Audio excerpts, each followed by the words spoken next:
Thank you for tuning in to Split Pea Scoop. My name is Rachel Marisha Morrison. Before we start this episode, I would like to share with you some of my credentials to assure you that you're in good hands and good ears at Split Pea Scoop. My Master of Science degree is in nutrition. My Bachelor of Science degree is in adult health and physical education. I hold certifications in first aid, CPR, and AED from the American Red Cross. I wrote 2 books. My most recent publication is entitled Fruit of the Spirit Health Journal, A Loving, Joyful, and Peaceful Spiritual Nutrition Experience. My first book is entitled God plus Music equals Joy. Both of these books are available at Amazon in ebook and paperback form. Let's get started. Sunday is Mother's Day, and this episode is dedicated to my mother and all mothers out there. In particular, my mom is my best friend. She's my advocate. She's my cheerleader. She's my best friend. I just love her so much. Ma, once you're listening, I just want to let you know that I love you. You're the best mother I've ever, and you're amazing. Thank you for your inspiration. Thank you for inspiring me to work hard and have fun in life. And I just love you so much. And shout out to other mothers in my family, my sister Natasha, my sister-in-law Melissa, her mother Janice, various aunts I have, various cousins I have who are also mothers. Shout out to all of you. All of you are amazing, wonderful women. I love you all.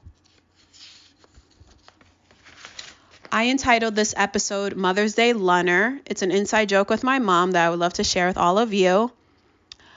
We eat lunch either really late or have dinner really early, hence we coined it Lunner. In our most recent Lunner outing, we went to Cheesecake Factory for a Lunner at around 2:00 p.m. As an appetizer, we had stuffed mushrooms and the whole grain breads. As our entrees, I ordered a Santa Fe salad, and my mom ordered a dish emulative of General Tso's chicken. And speaking of General Tso's chicken, May is Asian American and Pacific Islander month, so shout out to those of Asian and Pacific Islander descent.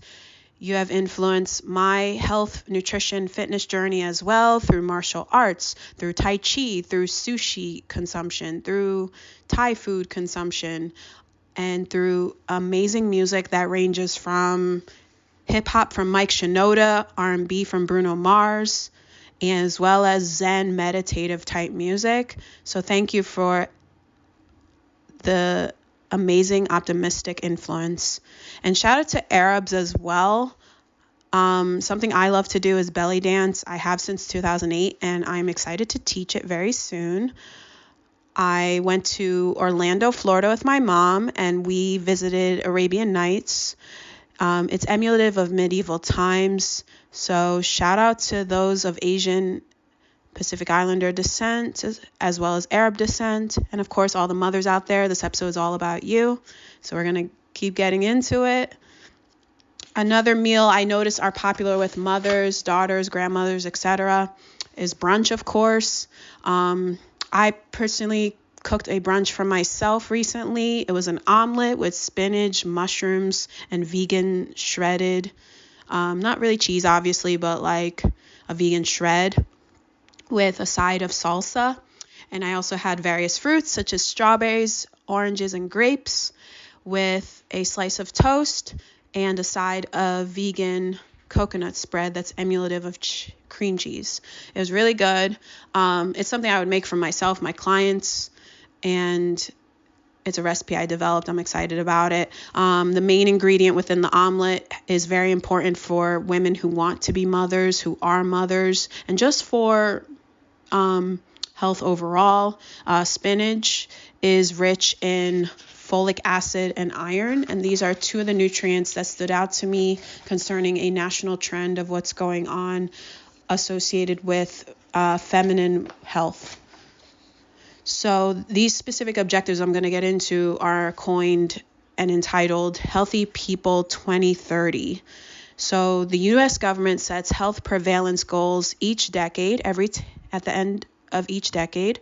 So in this case, by the year 2030, there are health goals that the nation needs to meet in order to meet the Healthy People 2030 objectives.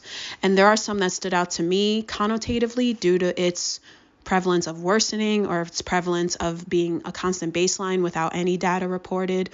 So we're going to get into that as well. So when it comes to Healthy People 2030, MICH08 is a health goal or health objective that is desired to meet. And MICH08 states, in verbatim, increase the proportion of pregnant women who receive early and adequate prenatal care. As a whole in the nation, unfortunately, it is getting worse overall. The most recent data reported was that 74.9% of women who are pregnant receive prenatal and early care. The goal is 80.5% or higher by the year 2030. Obviously, we want an increase in this desire. And as far as a baseline is concerned, the baseline percentage was 76.4% from 2018. So from 2018 to 2022, that number percentage value went down, and we want it to go up. So that's something we must be concerned about as a nation and as individuals in our own family and in our own lives. So some of those examples of nutrients, as I discussed, iron is a huge blood nutrient. It makes up hemoglobin, and we need it in order to nourish our blood as well as nourish a child that may grow inside of us.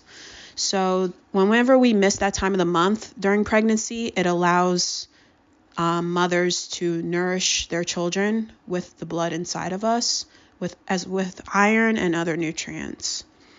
In order for bones to develop properly for a newborn to be, we need calcium, we need phosphorus, we need vitamin D, we need magnesium, we need fluoride for healthy bones and healthy teeth of our future children. The prevalence of iron deficiency, according to the New York Times, is that more than a third of women under 50 are iron deficient. I'm going to read even more. It says the condition, which roughly affects 35% of women of reproductive age in the United States of America, can cause fatigue and other symptoms, but often goes undiagnosed, experts say. And in my perspective as a nutrition scientist, I would say there are many foods rich in iron, such as what I previously stated in spinach. We have dry fruits. We have fortified grains, like even cream of wheat provides a lot of iron. We just have to be cognizant of what we take in. Make sure that when you read a nutrition label, you see at least 10% of the nutrients of iron specifically being a good source of iron. So we want to see 10%, double digits basically, you want to look out for when it comes to nutrition value of a food.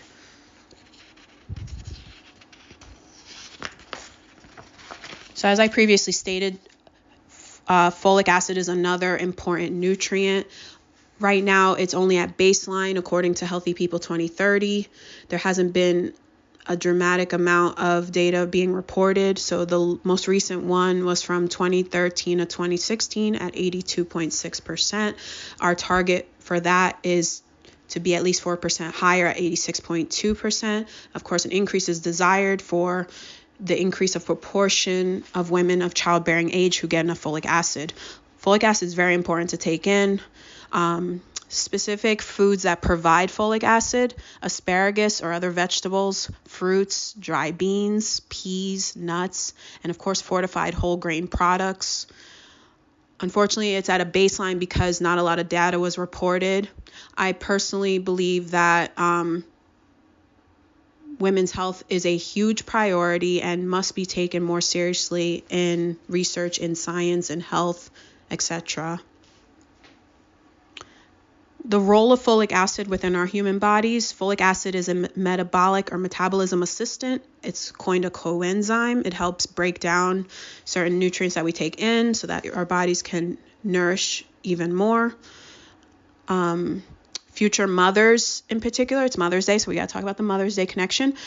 Future mothers need more folic acid in order for her future newborn to have a healthy spine. So to prevent a condition called spina bifida within a fetus, mothers-to-be must take in adequate folic acid. Folic acid is a B vitamin, and it's very important to take in our foods as women. Another condition that is getting worse when it comes to pregnancy and motherhood, etc., is the amount of women who are at a healthy weight before they get pregnant. So according to MICH 13 within Healthy People 2030, we want to increase the proportion of women who had a healthy weight before pregnancy. And as a nation, our most recent data was 38.2% of women have a healthy weight prior to becoming pregnant. And we want to increase that, of course, and the target goal in particular is 47.1, so roughly a little less than half. We want to increase that. The baseline is from the year 2018, so in 2018 it went to 42.1%. So it went from 42.1% all the way down to 38.2. So the prevalence is getting worse, and we want to improve that.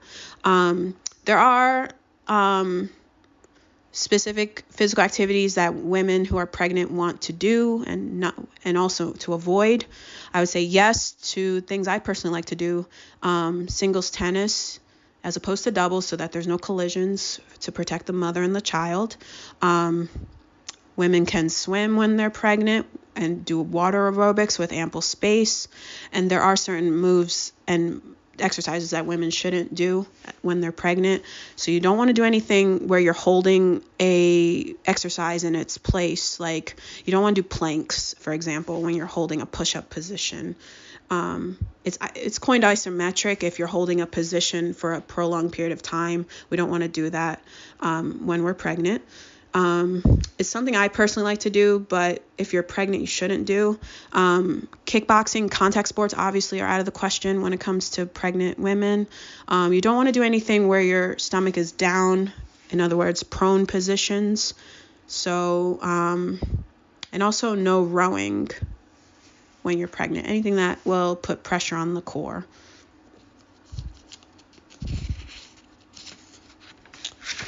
So those are the Healthy People 2030 prevalences that are important for women to uphold when pregnancy is a goal. And even when you're single, you want to make sure you take in enough iron and folic acid for yourself, as well as other nutrients. And I just want to say Happy Mother's Day again. I'm excited for it. It's next Sunday. I'm excited for my mom to see the gifts I got her, and we're going to spend time in a floating spa for the first time. So it's going to be a lot of fun, a very relaxing day that I have in store for my mom. I'm also going to cook her. She's a breakfast person. She loves eggs. She loves pancakes and stuff like that. So I'm going to cook a brunch for her that'll keep her full till after lunch, and then maybe we'll have Lunner afterwards. Full circle back to the title of the episode. I got her a lot of gifts as well. We went to Home Depot and I bought a floral arrangement for her to hang up on our porch in the front of our house, and other stuff that she'll see once she opens her presents on Mother's Day. I actually do martial arts, and she wasn't interested in coming to class. So I have a surprise for her on Mother's Day, involved with all the women in my life who are mothers as well, or who may be her children or her grandchildren. So I'm excited to share with her what I put together, and it'll be posted on Mother's Day. So I hope everyone has a wonderful Mother's Day. Thank you so much for everything you do. You're wonderful women, you're strong women, you're powerful women. Being a mother is something that I feel sometimes when I'm protecting and directing and supporting my pet cat, or when I protect, direct, and support students that I mentor and things like that. And people like that. So I'm just excited. Thank you so much for all you do. If you are a mom, I hope you have a wonderful, refreshing, relaxing, fun day.